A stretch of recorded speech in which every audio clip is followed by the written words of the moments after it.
Hi, this is Destiny from What's Our Destiny, and happy Black History Month. The 2023 theme is Black Resistance, and to me, Black existence is Black resistance. But I went around and I asked some other students what their thoughts were, and here's the video. When you hear Black resistance, what do you think of and how do you define it? Well, I would define it as doing whatever you want, following your peace, unapologetically. I think of Black people just living and thriving and being excellent regardless of all these things like blocking us or trying to like hinder our progression. Of like not giving in to what society and like other people want you to do or be. Having a strong and intentional opposition to the status quo, like doing things that are not permitted or doing things that are not comfortable in order to produce change to like current systems and powers. Community, and a community that's constantly pushing towards freedom and equality, especially in this day and age. I think of taking up space. I think of constantly not being afraid to be Black in its purest form.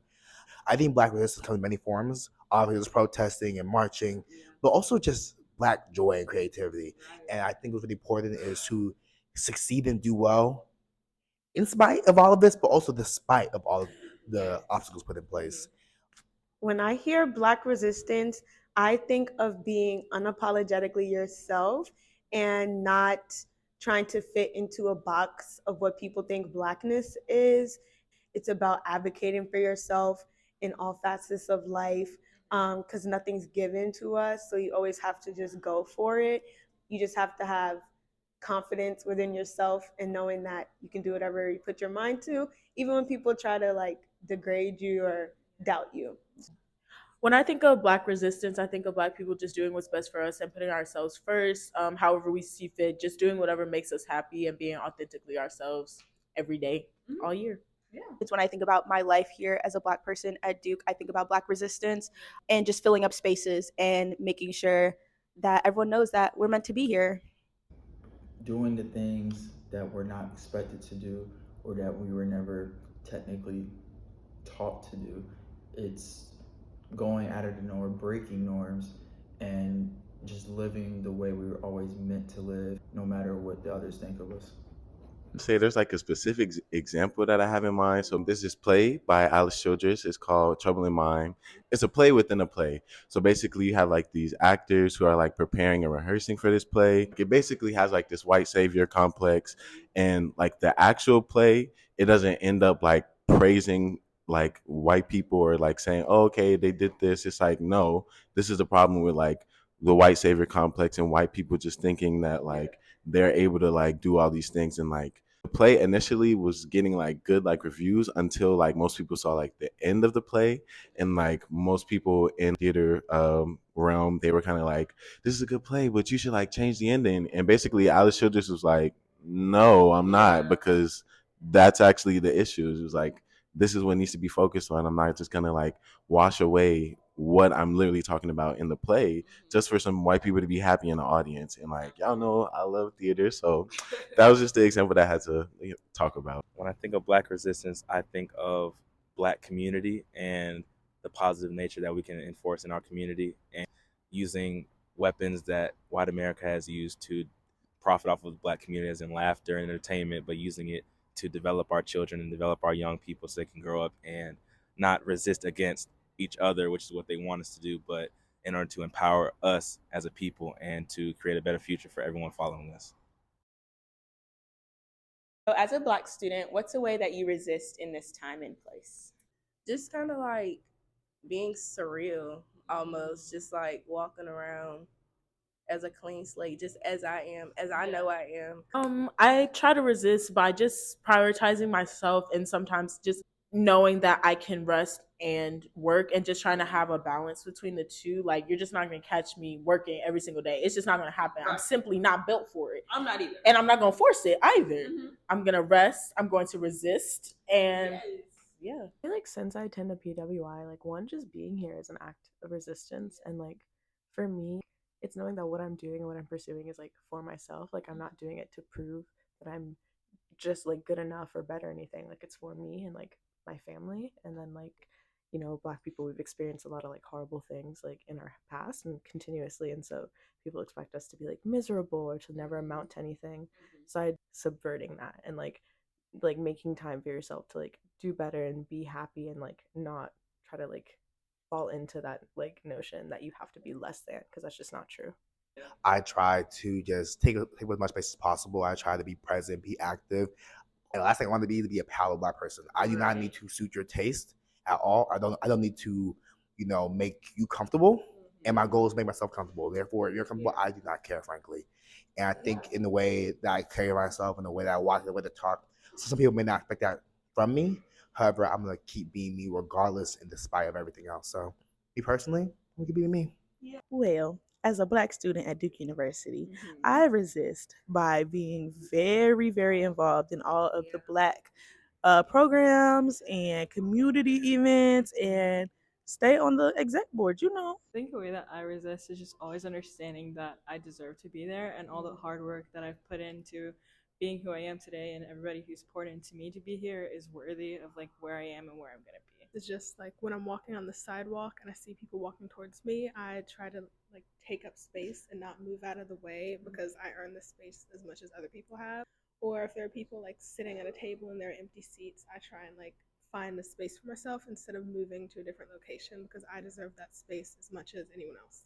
Okay, so I would say with me being like a man, like, it's like easier for most people like in academic spaces or like in organizations for people to like talk to me or communicate with me or like just even interact with me. I'm friends with like a lot of Black women, and like in those same spaces, like people like specifically like white people or people who aren't Black, they'll kind of like not give them the same kind of like attention or like energy or even just like basic conversation that they give me. And one thing that I'll make sure I do is like I'm like, well, no, I'm like, okay, if you're gonna acknowledge me, acknowledge them because we're here together. So like don't even do that. So like that's one way that I kind of like would make sure that like I'm resisting against that, because it's like you shouldn't just like focus on or just like acknowledge my presence or like my opinions or my like ideas or contributions and not give that same respect to like Black women. Something that I'm constantly thinking about is how intertwined like racism and capitalism are, because we know that like slavery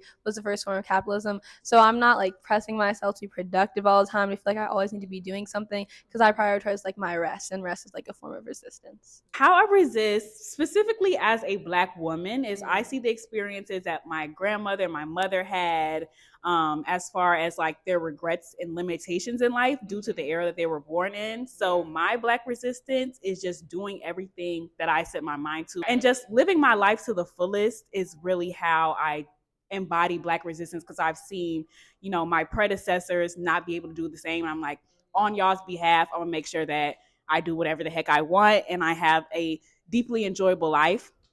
And I won't like sugarcoat my Blackness or change it in order to get a job or get into a different place. Like I fully believe that I can have any opportunity I want and still be who I am. And that's my form of resistance, is that I'm not going to change for anybody. So as a Black student at Duke, my favorite form of resistance is not moving on the sidewalk, whether it be for whoever. I'm here, you see me, you gonna move over. I don't need to move over for you. You're also taking up the entire sidewalk with your friend group. I am one person. I resist through my clothes, through fashion, because throughout history, like a way to like keep us down has been like stripping us of all agency, and that includes through what we dress. Like even when you look back at slavery, a badge of slavery is the drab scraps of clothing that they're given to wear. Taking that back, taking agency back in how you choose to dress is a big thing for me, because it gives a visual story before you can even open your mouth. I want to be seen and I won't be missed. So that's why I like to wear a lot of bright colors. Who do you think is the picture of Black resistance and why? I think the kids and our youth are the frame of Black resistance because we really the ones that can make some stuff shake, like if we wanted to. So it's really up to us and like how we continue to move and learn and relearn and unlearn everything that we experienced, healing and all of that. So if we can do that for ourselves, it's going to be so much easier to bring up our generations and our siblings and show them what it's about. When I think of Black resistance, I think of Kwame Ture. Aside from actually creating the term Black Power, which is Black resistance in itself, he was a strong proponent for Black unity and building a sense of community across the diaspora. He didn't believe in taking the cards that we were dealt and just going with it. He always emphasized making our own path that would benefit us as a people, whether it was politically, economically, and socially. I think that my family at the Mary Lou Williams Center for Black Culture is the picture of Black resistance. There's always so much Black joy, and there's laughter, and it's just like you can forget about everything that's going on, like on campus or even in your own life, for those few moments that you're with people at the Lou. I'd say Harriet Tubman, because she was really committed to seeing change when it came to like how Black people were oppressed, and she was willing to even put her life at risk to see that change. So willing to do things that weren't, I guess, common in order to see change happen. For me in my personal life, I think a picture of Black resistance is my grandparents because they came to this country and worked extremely hard and cared for each other a lot and built like a great foundation for my family and my dad to like be here and support me today. Think of Black resistance. I honestly think of Black Duke because we're very small, but we're a very like tight community. And then yesterday, especially, I got to attend the NAACP wrongly convicted panel. And I just saw a lot of my classmates and a lot of Black Duke being very vulnerable. Really, we get vulnerable in front of each other and we just like smile at each other when we see each other outside. It's always a fun time. So I think of Black Duke. Immediately, the first person who came to my mind is Andre Leon Talley. He is a prominent man in fashion, and he was bigger. He was tall. People were afraid of him, sort of, but he had such a rich knowledge of fashion history, and just culture in general that he could cite a lot of things that would inform his choices in fashion. And he was sort of like working within and against the very strict structure that is fashion and is framed by whiteness, because he was holding his space there and being very proud in it regardless of what people were saying about him, saying he should do, saying whether or not he should be there. And while working within this like strict structure, he was making spaces for Black people to thrive and like have a name in fashion. I think Dr. Martin Luther King Jr. is the picture of Black resistance because of all the legacy and contributions he left behind for the Black community. I think there's multiple people that could be up there, but mine personally is going to be Rosa Parks, being a Black woman and everything, telling the white man that you're not going to move. I think of Black resistance, that's the first thing that comes to mind. The picture of Black resistance that comes to my mind when I think of that term is my grandmother. Yes, she was born in 1922. She's my icon, and like she lived long enough for me to know her. And her and my aunts and uncles pickpocketed and secured the 40 acres of land that I currently live on. We have family reunions on, and she did it so that like she used to have like housing issues where they would kick them off of houses, like sharecropper energy. And so she was like, she wanted her labor not to go towards, you know, some white supremacists, but towards her family and like instituting generational wealth and stability. That's definitely been a part of my narrative because like she passed her house down to us, gave us housing stability, like, you know, being a Black woman and every form of oppression that was coming against her, she still took the reins in our family, led, and like made sure that we would always have somewhere to stay, even if we just had to pitch a tent on the 40, as we call it. I think I don't have like one person that specifically comes to mind. To me, it's like any Black person who takes it upon themselves to like do something that they love and something they're passionate about, whether that's like if you're an activist like Malcolm X, or if you're a writer like James Baldwin, or you know, or like an athlete like Serena Williams. Like those are famous people I mentioned, but like even like, you know, students or like people in their jobs, like anyone who takes it upon themselves to pursue their destiny, pursue their path, like that's Black resistance. So lastly, what's your destiny? I want everything to fall in line for myself. I want the energy, the spirituality of it, the physical. I want the monetary. All of that is gonna fall in line, and at the end, the bigger picture is peace. That's a great question. Personally, a question that I'm currently kind of like, I guess, figure out myself. I think it kind of changes over time. I think what I'm really big about is like trying to be an advocate for people. I think ever since I was little, I just saw like the the injustices currently in my community around the world. And I wish I could better help people who are powerless. I rise with the feeling of being powerless and having no one in your corner. And therefore, despite whatever path I want to take, I want to be a person where people can rely on me. People can feel as if they're at home in a sense. So either I go to law school and become a lawyer, public defender, or I just work in government or work in politics and try to take that route. I just want to be a voice for the powerless, regardless where I go. The short-term goal is like finishing college, like um I have some like fellowships I want to apply for, get, and so just like continuing on my journey and like getting the degree. Then also like being open to different opportunities that may like arise for me, not feeling like afraid to take them. So like for the future, like I just want to be comfortable to accept whatever comes my way and know like what I'm like good for and like what I can do. Going to education, becoming a teacher, I think it's important to have young black male teachers, and that way we can help further the children and teach them the things that they're normally not going to get taught in the schools. So it's my goal to help bring that to them and educate them further on those subjects. Just bring life and light to things that never get talked about. My destiny is to become some sort of doctor. I'm not sure what type yet, and hopefully help other underserved minority populations, but specifically the Black community in healthcare. My destiny is to plan cities that allow Black people to have access to opportunity and be upwardly mobile. Being involved in like some type of ministry, I would say like that's probably the most important thing to me right now. I might really see myself like helping other people to know God, to grow in their walk with God. I work in the IT field right now. I want to get a couple more certifications, and I plan on going back to school within the next couple of months and taking some online courses at ECPI so I can further my education, especially in the IT and cybersecurity fields. More generally speaking, I just hope to have an impact on the people who I meet in life, who have a chance to have a conversation with me. I hope through like whatever I do, whatever I say, I hope people somehow feel inspired, and maybe gain some confidence to like go after their own dreams. And I like to use my creativity to be a platform for other Black people, specifically in fashion and design. So I'm a photographer, a stylist, a creative director. I hope to use those talents to promote and push for the success of Black brands, and maybe that will expand into me having like a creative agency someday, or I don't know, being the creative director of a magazine. Maybe like having some sort of like later in life when I'm like old and doing like passive work, having some sort of like Black fashion archive where I just like collect very like historic, prominent pieces over time and can one day show it off.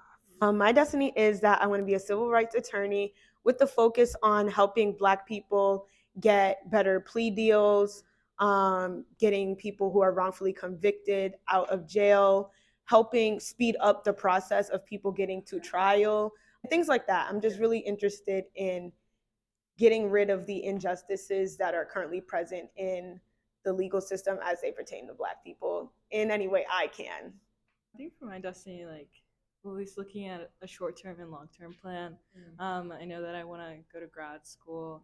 And I want to work in like public policy in the public sector, working with like communities, making sure we have like affordable housing, access to education, and help like community rebuilding to, help the future and help youth and things like that. So. My destiny is that I am a psych major, AAA sociology double minor, pre-law, and I plan to go to law school at the Howard University. I'm still figuring out my destiny, but right now, whatever I do, I want to serve the Black community and whatever I do. And hopefully, if we're thinking about like my destiny in the next year, hopefully I'll be like doing research about Black women's experiences in healthcare, and how America views and treats us when it comes to our health.